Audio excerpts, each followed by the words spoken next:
ہمارا سلام ہو جناب زینب کبریٰ سلام اللہ علیہا پر۔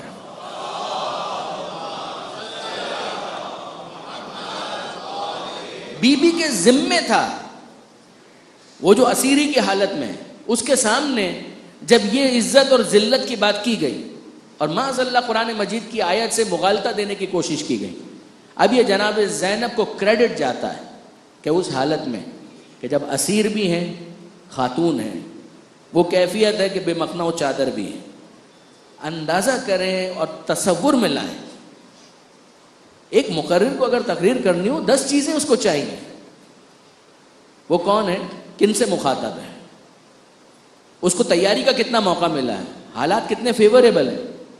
مجھے معلوم ہے اگر یہاں پر اگر میں اشارہ کروں گا ایک شخص آئے گا مجھے پانی پلا دے گا اگر میں خستگی محسوس کروں گا۔ کیا جناب زینب کو یہ سہولت حاصل تھی؟ جنہوں نے کربلا میں عزیزوں کو پیاسا شہید کر دیا ہو، وہ زینب کو پانی پلائیں گے خطبے کے دوران؟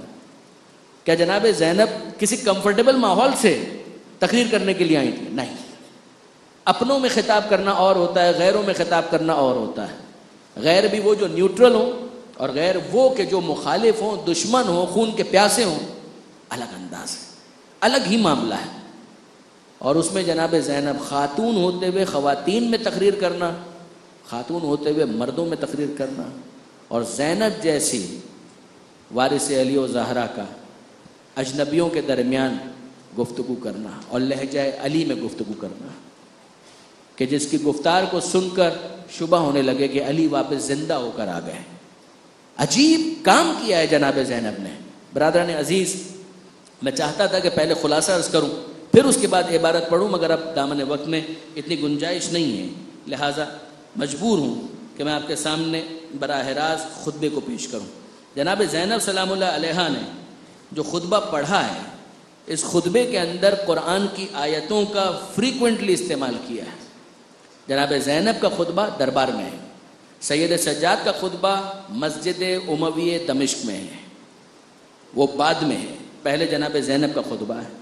مسجد میں جو سید سجاد نے خطبہ دیا ہے وہ عوام کے سامنے دیا ہے، مجمع، جمعے کا دن لوگوں کا مجمع ہے ان کے درمیان۔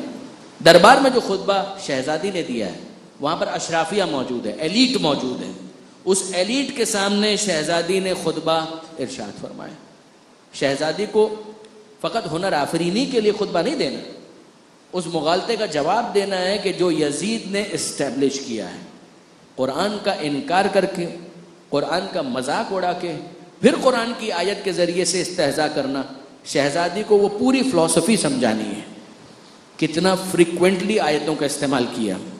شہزادی شروع کرتی ہیں بسم اللہ الرحمن الرحیم اور پھر کہتی ہیں الحمدللہ رب العالمین، تمام تعریفیں اللہ کے لیے جو عالمین کا پالنے والا ہے۔ خطبے کا آغاز بھی حمد پروردگار سے ہے، خطبے کا اختتام بھی حمد پروردگار سے ہے۔ برادران عزیز، حمد خدا یعنی شکر خدا۔ اگر ایک انسان معصوم کی صراحت ہے کہ لفظوں کے ذریعے سے اگر انسان خدا کا شکر ادا کرنا چاہے تو جو بہترین انتخاب ہو سکتا ہے وہ ہے الحمدللہ۔ الحمدللہ یعنی شکر پروردگار، اس خدا کا شکر کہ جو عالمین کا پالنے والا ہے، اسی کے لیے ساری تعریفیں۔ اتنی قربانیاں دینے کے بعد یہ زینب کبریٰ کا جگر ہے کہ وہ کہہ سکیں کہ الحمدللہ رب العالمین۔ یہ توحید کی نمائندگی کا ابتدا ہی میں حق ادا کیا ہے شہزادی زینب نے، اور پھر اس کے بعد فرماتی ہیں وصلی اللہ علی رسولہ وآلہ اجمعین، درود و سلام ہو، اللہ کی طرف سے رحمت نازل ہو ان کے رسول پر بھی اور ان کی آل پر بھی۔ میں آپ سے عرض کروں،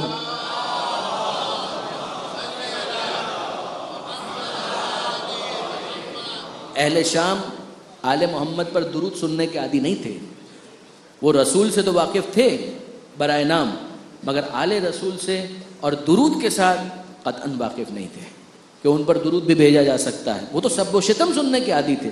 یہ جناب زینب کا پہلا کارنامہ ہے کہ اسی جگہ پر کہ جہاں آل محمد اور علی اور اولاد علی کے لیے نازیبہ کلمات استعمال کیے جاتے تھے، وہاں پر شہزادی نے درود و سلام رسول کے ساتھ آل رسول پر بھی بھیجا، اور پھر اس کے بعد ارشاد فرماتی ہیں صدق اللہ کذالک یقول، اللہ نے سچ کہا، خدا اس طرح فرماتا ہے۔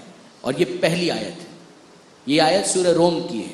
بی بی فرماتی ہیں ثم کان عاقبۃ الذین اساءوا السوء، پھر ان کا انجام، ان کی عاقبت کہ جنہوں نے برا کیا ان کا انجام بھی برا ہوا. شہزادی نے آغاز ہی کے اندر جس آیت کا انتخاب کیا ہے اس میں عاقبت کا ذکر ہے، اور یہی وجہ تھی کہ اس پوری تقریر کو میں نے قیامت کے گرد بلڈ کیا کہ شہزادی کہتی ہے عاقبت، انجام. تم دنیاوی عیاشیوں کو معیار بنا رہے ہو عزت اور ذلت کا. You are wrong, you are absolutely wrong. اگر تم دنیا کو آئسولیشن کے اندر دیکھ رہے ہو تم نے غلط سوچا. اگر تم قرآن کی بات کرتے ہو اور عزت اور ذلت کی بات کرتے ہو تو پہلے عاقبت اور آخرت کے تصور کو تو سمجھو. ثم کان عاقبۃ الذین اساءوا السوء، پھر ان کا انجام، ان کی عاقبت کہ جنہوں نے برا کیا ان کا انجام بھی برا ہوا. ان کذبوا بآیات اللہ، انہوں نے کیا برا کیا تھا؟ انہوں نے اللہ کی آیتوں کو جھٹلایا. وکانوا بہا یستہزئون، اور وہ اس کا مذاق اڑا رہے تھے. یزید نے تھوڑی دیر پہلے کہا کہ کوئی وحی نازل نہیں ہوئی، یہ تکذیب ہے، جھٹلانا ہے. لعبت ہاشم بالملک کے سارا ڈھونگ تھا اقتدار حاصل کرنے کے لیے، یہ مذاق اڑانا تھا یزید کی طرف سے. اور جناب زینب آیت کے ذریعے سے اس کو رسپونڈ کر رہی ہیں، جواب دے رہی ہیں. ثم کان عاقبۃ الذین اساءوا السوء. نمبر 1، دنیا کو آئسولیشن میں مت دیکھو، عاقبت کے ساتھ دیکھو. برے کا انجام برا ہوگا. ان کذبوا بآیات اللہ، انہوں نے برا یہ کیا کہ آیتوں کو جھٹلایا اور اس کا مذاق اڑایا.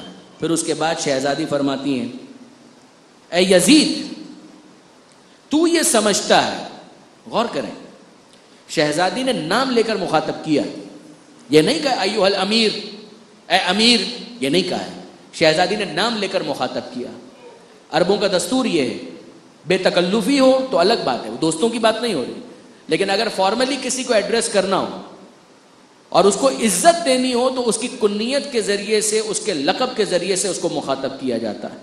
اور اگر یہ بتانا ہو کہ تو میری نگاہ میں ذلیل ہے تو اس کو نام سے مخاطب کیا جاتا ہے.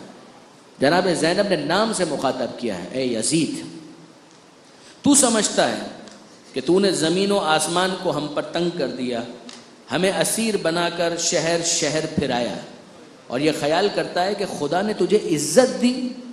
محور ہے اس خطبے کا کہ عزت اور ذلت کا معیار کیا ہے. تو سمجھتا ہے کہ خدا نے تجھے عزت دی اور ہمیں رسوا کیا. تو یہ سمجھتا ہے کہ تو اس سے خدا کے نزدیک معزز ہو گیا، اسی لیے غرور سے دیکھتا اور تکبر کے ساتھ چلتا ہے، اور اپنی حکومت اور منظم امور کو دیکھ کر آپے سے باہر ہو جاتا ہے. ذرا ہوش میں آ، کیا تو نے خدا کا یہ کلام فراموش کر دیا ہے؟ دوسری آیت، یہ سورہ آل عمران کی آیت ہے.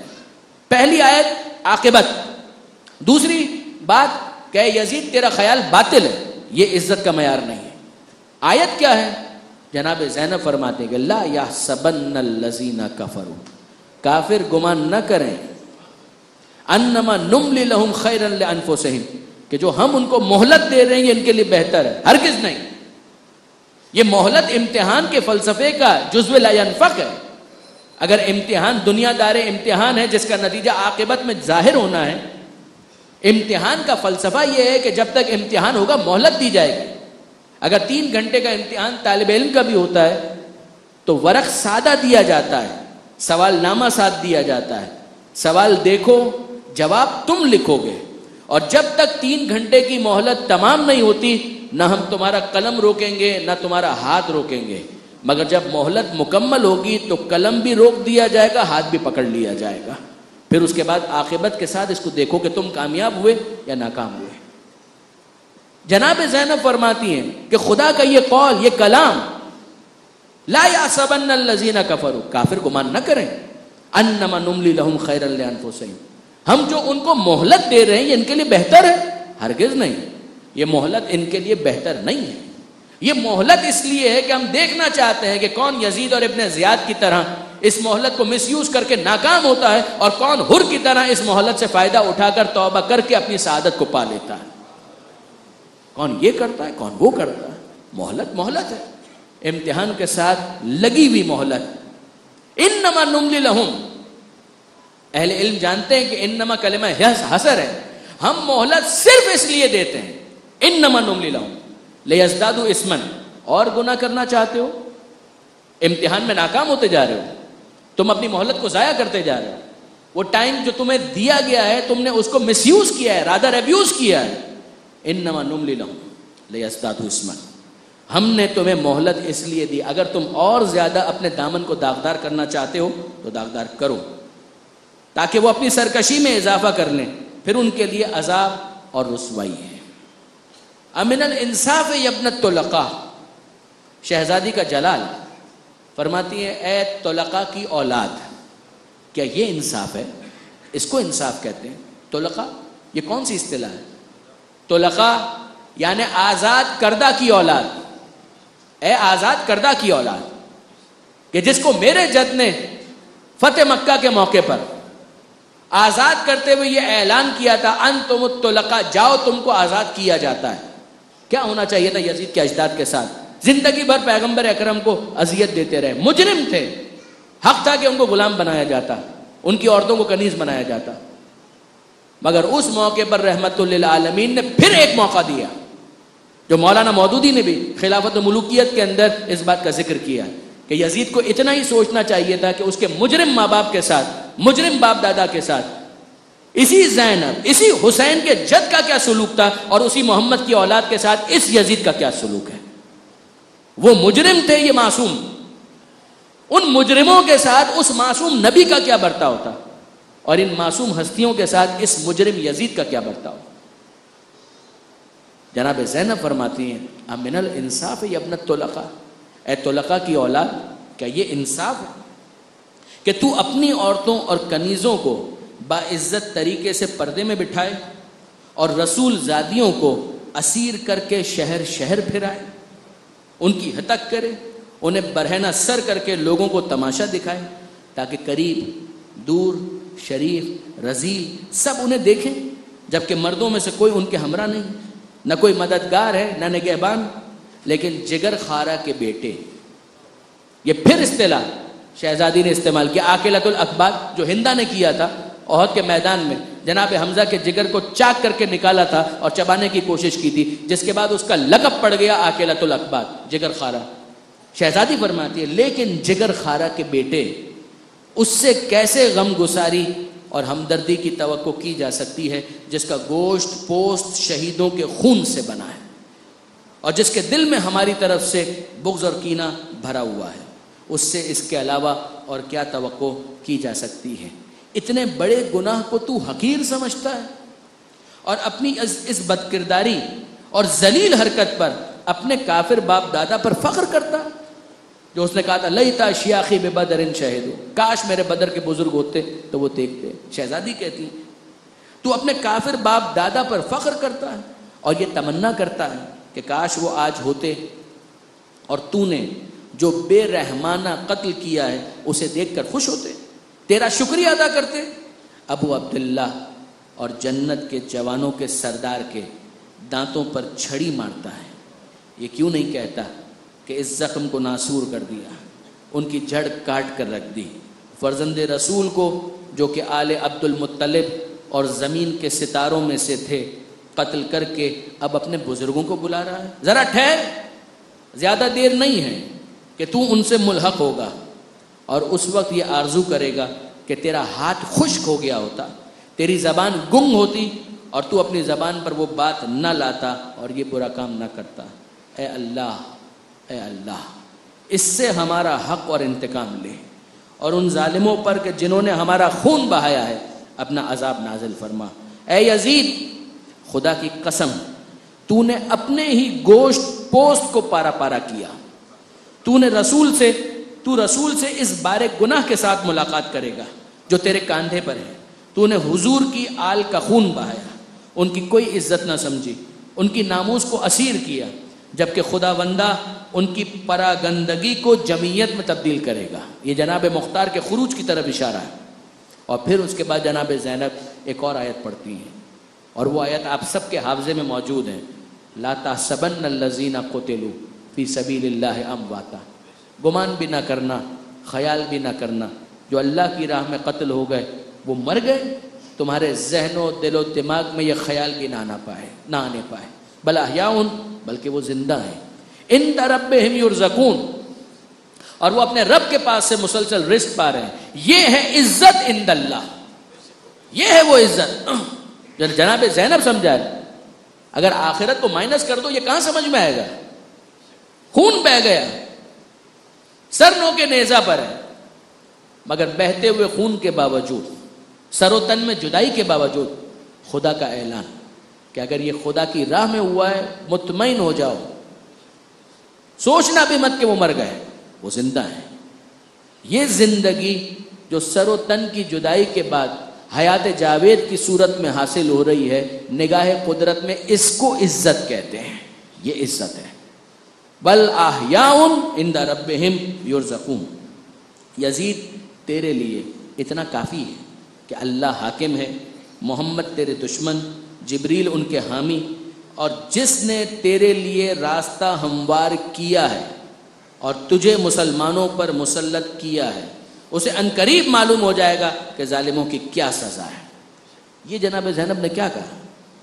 شہزادی نے اعلان کیا کہ معاملہ تجھ تک محدود نہیں ہے، جس نے تجھ کو مسلمانوں کے اوپر مسلط کیا، یہ معاملہ کہاں تک جائے گا پیچھے. میں زیادہ تبصرہ نہیں کر رہا، مگر سمجھدار افراد سمجھیں، جس کو مولانا مودودی نے بھی کہا تھا کہ یہ بہت بڑی سیاسی غلطی تھی کہ شام کے اندر ان لوگوں کو مسلط کر دیا جائے اور وہاں پر ان کو اقتدار مضبوط کرنے کا موقع ملے جس کے بعد وہ مرکز کو چیلنج کر سکے. مولانا مودودی اس کو سیاسی غلطی سمجھتے ہیں، ہم اس کو سازش سمجھتے ہیں کہ وہ سارے طلقاء کہ جو مدینہ اور مکہ کے اندر جن کی کوئی عزت نہیں تھی، ان کو شام میں وہ ساری عزتیں واپس دنیاوی اعتبار سے حاصل کرنے کا موقع دیا گیا، ریگین کرنے کا موقع دیا گیا، جس کا منطقی نتیجہ یہی تھا کہ یزید کے ہاتھوں فرزند رسول کا قتل ہوا. شہزادی کہتی اگرچہ زمانے کے مصائب نے مجھے یہاں لا کر کھڑا کر دیا کہ میں تجھ سے بات کر رہی ہوں، لیکن میری نظروں میں تیری اتنی اوقات بھی نہیں ہے کہ میں تجھے سرزنش کروں. میں تجھے گفتگو کے قابل بھی نہیں سمجھتی، میں تجھے تحقیر کے قابل بھی نہیں سمجھتی، لیکن کیا کروں؟ میری آنکھیں اشکبار ہیں، دل فگار ہیں. جائے حیرت کہ اللہ والے شیطان کا اتباع کرنے والوں کے ہاتھوں مارے جائیں. ہمارے خون سے تمہارے ہاتھ رنگین ہیں، تمہارے دہن سے ہمارے گوشت کے ریشے نکل رہے ہیں، اور ان پاکیزہ جسموں کے آس پاس درندے دوڑ رہے ہیں. جس چیز کو تو آج غنیمت سمجھ رہا ہے، کل وہی تیرے لیے نقصان دہ ثابت ہوگی، اور جو کچھ تو نے کیا ہے اسے دیکھ لے گا. خدا بندوں پر ظلم نہیں کرتا، یہ بھی قرآن کی آیت ہے. خدا بندوں پر ظلم نہیں کرتا. میں اس کی بارگاہ میں شکوہ کرتی ہوں، میں خدا سے شکوہ خدا کا نہیں کرتی، میں خدا کا شکر ادا کرتی ہوں. خدا کی بارگاہ میں ان ظالموں کی شکایت کرتی ہوں، میں خدا کی بارگاہ میں اسی پر میرا بھروسہ ہے. اب جناب زینب کی پیشن گوئیاں ہیں. ایک پیشن گوئی جناب مختار کے خروج کے حوالے سے تھی، وہ آ چکی. اب مزید کچھ پیشن گوئیاں ہیں. شہزادی فرماتی ہیں اے یزید، جس نئے رنگی سے کام کرنا چاہتا ہے کر گزر، جو کوشش کرنا چاہتا ہے کر. واللہ، خدا کی قسم، لا تمحو ذکرنا، تو کچھ بھی کر لے ہمارے ذکر کو مٹا نہیں سکتا. یہ جناب زینب نے اسیری کی حالت میں وہ پیشن گوئی کی ہے. دیکھیے برادران، پیشن گوئی کو اس وقت تو چیک کیا نہیں جا سکتا جب تک وقت نہ گزرے. زمانہ آگے بڑھتا ہے، وقت گزرتا ہے، اور اب اس کے بعد کوئی چیک کرے کہ جناب زینب کی یہ ساری پیشن گوئیاں درست ثابت ہوئی یا نہیں. شہزادی کہتی ہیں واللہ لا تمحو ذکرنا، خدا کی قسم اے یزید تو ہمارا ذکر مٹا نہیں سکتا. دوسری پیشن گوئی، خدا کی قسم تو ہماری وحی کو نہیں مٹا سکتا. جس قرآن کا تو نے مذاق اڑایا، ہم اس قرآن کے وارث ہیں، یہ قرآن مٹ نہیں سکتا، یہ قرآن باقی رہے گا، خدا کی قسم. اور تیسری پیشن گوئی، اے یزید تجھے جو کرنا ہے کر لے، خدا کی قسم تو ہمارے مرتبے اور مقام تک نہیں پہنچ سکتا. تاج پہن کر تخت پر بیٹھنا اور ہے، آل محمد کے مرتبے اور مقام تک آنا اور ہے. تو اس مرتبے اور مقام تک نہیں آ سکتا. یہ تین پیشن گوئیاں. اور چوتھی پیشن گوئی، شہزادی نے ارشاد فرمایا خدا کی قسم یزید قتل حسین کی وجہ سے تیرا دامن اتنا داغدار ہو چکا ہے کہ قیامت تک یہ داغ دھل نہیں سکتا، تیرا نام گالی بن جائے گا۔ واقعاً شہزادی نے جو پیشن گوئیاں کہیں کی تھی وہ سب کی سب 100% درست ثابت ہوئے۔ بالکل اختتام آ گیا جناب زینب کے خطبے کا۔ شہزادی فرماتی ہیں تیری کسی بات کا اعتبار نہیں، تیری بادشاہت کا وقت مختصر ہے، مزید ان قریب تیری جمعیت پراگندہ ہو جائے گی، تیرا اقتدار سمٹنے والا ہے، اور اس دن ہاتف ندا کرے گا اللہ لعنت اللہ علی القوم الظالمین، آگاہ ہو جاؤ کہ اللہ کی لعنت ہے ظلم کرنے والی قوم پر، والحمد للہ رب العالمین، تمام تعریفیں اللہ کے لیے جو عالمین کا پالنے والا ہے۔ ابتدائے خطبہ حمد پروردگار شکر پروردگار، اختتام خطبہ حمد پروردگار شکر پروردگار۔ تمام تعریفیں اس خدا کے لیے کہ جس نے ہماری ابتدا میں سعادت اور مغفرت کو رکھا، انتہا میں شہادت اور رحمت کو رکھا۔ خداوند عالم سے دعا ہے کہ ہمارے شہداء کو اجر جزیل عطا فرما اور ان کی جزا میں اضافہ فرما۔ خدا ہمارا بہترین حاکم ہے، وہ سب سے بڑا مہربان ہے، ہم صرف اسی پر بھروسہ کرتے ہیں۔ یہ ہے جناب زینب کا وہ خطبہ کہ جو پہلا تماچا بن کر یزید کے اقتدار کے رخسار نجس پر لگا۔ دوسرا تماچا سید سجاد کا خطبہ مسجد امویہ دمشق میں ہے، جس کے بعد یزید کے اقتدار کے قصر کی چولیں ہل کر رہ گئیں۔ برادران عزیز و خاران محترم، میں نے آپ کو زحمت دی، مگر اب مصائب کی منزل پر، مصائب ہی تو ہیں یہ سب کے سب، مگر منزل مصائب کے اختتام کے لیے جناب زینب کی اتنی پیشن گوئیاں میں نے آپ کے سامنے پڑھی۔ آئیے ایک اور پیشن گوئی میں آپ کے سامنے پیش کروں، اور میں ہدیہ کرتا ہوں یہ پیشن گوئی ان تمام زائرین کو کہ جو کربلا کے لیے عازم سفر ہیں یا عراق پہنچ چکے ہیں، ذریعہ امام کو دیکھ چکے ہیں یا پیدل چلنے کی تیاری کر رہے ہیں، راستے میں ہیں اور اس شوق میں جا رہے ہیں کہ جا کر حسین کی زری کو دیکھ کر ایک جملہ کہنا ہے، السلام علیکم یا ابا عبداللہ۔ میں ہدیہ کرتا ہوں یہ مصائب اور یہ تمام پیشن گوئیاں ان تمام زائرین کو۔ یہ پیشن گوئی جو اب میں آپ کے سامنے بیان کرنے لگا ہوں، یہ جناب زینب نے کب کہی تھی، کب ارشاد فرمایا تھا؟ یہ شہزادی نے 11 محرم کو، عاشور کا دن گزر گیا، شہید ہونے والے شہید ہو گئے، سر کاٹے جانے تھے سر کاٹ لیے گئے، شام غریبہ میں جس لاشے کو پامال کرنا تھا وہ لاشا پامال ہو گیا، اور اب 11 محرم کا دن طلوع ہوتا ہے۔ 11 محرم کے دن عمر سعد نے اپنے نجس سپاہیوں کو دفن کرنے کے بعد اعلان کیا کہ اب ہم کوفے کی طرف روانہ ہوں گے، مگر کوفے کی طرف روانہ ہونے کے لیے ناکوں پر بیٹھنا ہوگا، ناکوں پر بیبیوں کو بیٹھنا ہے، ان ناکوں کے اوپر کوئی ہودج نہیں ہے، کوئی اماری نہیں ہے۔ یہ بیبیاں ویسے بھی سفر میں کم رہتی تھیں، مگر جب سفر کرتی تھیں تو آپ نگاہ تصور سے سوچئے، آج بھی اگر کوئی سعادت مند بیٹا ہے وہ اپنی ماں کو گاڑی میں اگر بٹھانا چاہے گا تو آگے بڑھ کر دروازہ کھولے گا کہ پہلے میری ماں بیٹھے، میں آہستہ سے دروازے کو بند کروں کہ اس کو دروازے کے بند کرنے کی دھمک سے بھی وحشت نہ ہو، پھر وہ ایک سعادت مند بچے کی طرح، بیٹے کی طرح ڈرائیونگ سیٹ پر آئے گا اور پوچھے گا کہ ماں اجازت ہے میں گاڑی کو چلاؤں، کوئی اور کام تو نہیں ہے۔ جب ایک سعادت مند بچہ آج بھی اپنی ماں کے بارے میں اتنا حساس ہوتا ہے تو بنی ہاشم کے بچوں کے بارے میں آپ کا کیا خیال ہے؟ جناب لیلا اگر کبھی رخصت ہوں، سفر کریں، سواری پر بیٹھیں تو آپ اندازہ کر سکتے ہیں کہ علی اکبر کتنے احترام سے اپنی ماں کو سوار کراتے ہوں گے، جناب قاسم کس شفقت اور محبت کے ساتھ آگے بڑھتے ہوں گے اپنی ماں فروا کو سوار کرانے کے لیے، اور اگر جناب زینب سوار ہو رہی ہوں تو پھر اہتمام کیا ہوگا، کہیں سے عباس آگے بڑھیں گے، کہیں سے حسین آگے بڑھیں گے، سب بنی ہاشم مل کر کہ زینب کبریٰ ان کی سواری کا اہتمام کیا جا رہا ہے۔ مگر یہ 11 محرم کو عجیب سواریاں ہیں، بیبیاں ایک دوسرے کو دیکھ رہی ہیں، لیلا دیکھ رہی ہے فروا کو، فروا دیکھ رہی ہیں رباب کو، رباب دیکھ رہی ہیں زینب کو، سب بیبیاں ایک دوسرے کو دیکھ رہی ہیں۔ ہمیں سوار ہونا ہے، سوار کرانے والا کوئی نہیں ہے جو ہمیں سوار کرائے گا۔ اور ایسے میں علی کی بڑی بیٹی آگے بڑھتی ہے اور کہتی ہے کہ بیبیوں پریشان کس بات پر، اگر کوئی موجود نہیں کیا ہوا، لیلا اکبر نہیں ہے تو کیا ہوا، میں تمہیں سوار کراؤں۔ فروا قاسم نہیں ہے تو کیا ہوا میں تمہیں سوار کراؤں؟ سب بیویوں کو اس بڑی شہزادی نے سوار کرایا، یہاں تک کہ آخر میں عابد بیمار رہ گئے، اور میرا بیمار امام اس قابل نہیں تھا کہ خود سے سوار ہو سکے۔ یہ زینب کبریٰ کی عجیب قسمت ہے کہ آگے بڑھ کر بیمار امام سے کہا بیٹا تم بھی پریشان مت ہو، میں تمہیں سوار کراؤں۔ جناب زینب نے سید سجاد کو سوار کرایا، اور جب آخر میں زینب تنہا رہ گئیں، کوئی سوار کرانے والا نہیں ہے، نہ معلوم کس دل سے جناب زینب سوار ہوئے۔ اب یہ قافلہ آمادہ ہے، تیار ہے، لے چلو کوفے کی جانب جانا ہے۔ ریاض الاحزان کی روایت ہے کہ عمر سعد نے کہا کہ میں چاہتا ہوں کہ ان بیویوں کے زخموں کو اور زیادہ کوریدا جائے، ان کے زخموں کو اور تازہ کیا جائے، انہیں مقتل سے گزارو تاکہ یہ اپنے اپنے وارثوں کے لاشیں دیکھیں۔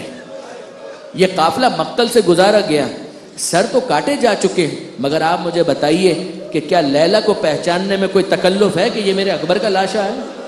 کیا فروا کو پہچاننے میں کوئی زحمت ہے کہ یہ میرے قاسم کا لاشا ہے؟ کیا سید سجاد کو پہچاننے میں کوئی مشکل ہے کہ یہ میرے بابا حسین کا لاشا ہے؟ تو اب لیلا کی نظریں اکبر کے لاشے پر ہیں، فروا کی نظریں قاسم کے لاشے پر ہیں، سجاد کی نظریں حسین کے لاشے پر ہیں، زینب کسے دیکھ رہی ہے؟ زینب حسین کے لاشے کو دیکھیں گی یا اونا محمد کے لاشے کو دیکھیں گی؟ لیکن نہیں، روایت یہ بتاتی ہے کہ سجاد حسین کے لاشے کو دیکھ رہے تھے، زینب سجاد کو دیکھ رہی تھی۔ کہ اے میرے بھتیجے یہ تیری کیا حالت ہو گئی، یہ امام وقت امام زمانہ۔ مجھے یہ محسوس ہوتا ہے کہ اگر میرے بھتیجے کی توجہ کسی اور جانب مبذول نہ ہوئی تو امام وقت کی روح پرواز کر جائے گی۔ میں کیا ایسا کروں کہ سجاد کی نگاہیں لاشائے حسین سے ہٹیں؟ اس موقع پر جناب زینب نے ایک کام کیا، اور وہ کام کیا کیا؟ اپنے آپ کو ناکے سے گرا دیا۔ جیسے ہی جناب زینب ناکے سے گری، سجاد کی نظریں ہٹی۔ ارے پھوپھی اماں آپ کو کیا ہو گیا؟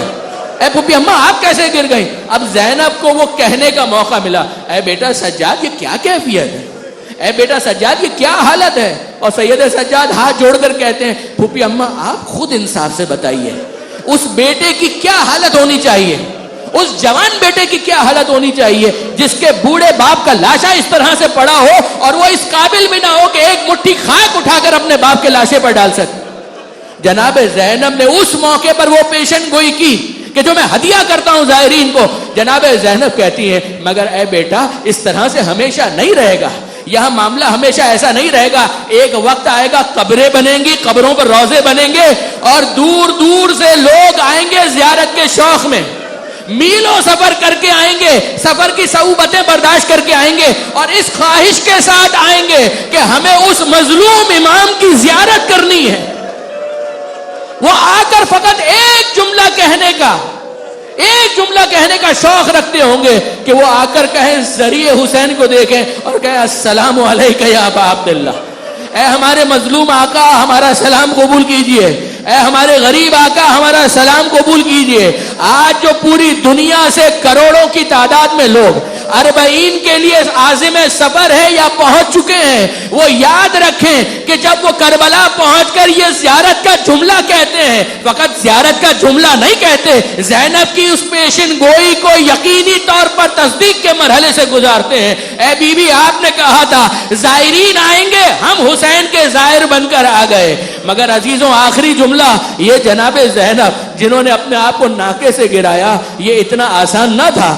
زینب کبریٰ نے ناکے سے خود کو گرا کر حضرت عباس کی ایک مصیبت میں مشارکت کی۔ کون سی مصیبت؟ کہ جس میں عباس منفرد تھے۔ جب کوئی شہید گھوڑے سے زمین پر گرتا تھا، چاہے وہ اکبر ہو، قاسم ہو، حسین ہو، حبیب ابن مظاہر ہو، مسلم بن اوسجہ، جب کوئی گھوڑے سے زمین پر گرتا تھا ہاتھوں کو آگے بڑھا کر سہارا لیتا تھا، ہاتھوں کے سہارے سے زمین پر آتا تھا۔ مگر ہمارا سلام ہو عباس علمدار پر، جب گھوڑے سے زمین پر آئے بازو قلم ہو چکے تھے، ہاتھ سہارے کے لیے موجود نہ تھے، منہ کے بل عباس علمدار زمین کربلا پر گرے۔ مگر سوال ہے کہ زینب کے ہاتھ تو تھے، زینب نے کیسے عباس کے ساتھ اس مصیبت میں ساتھ دیا؟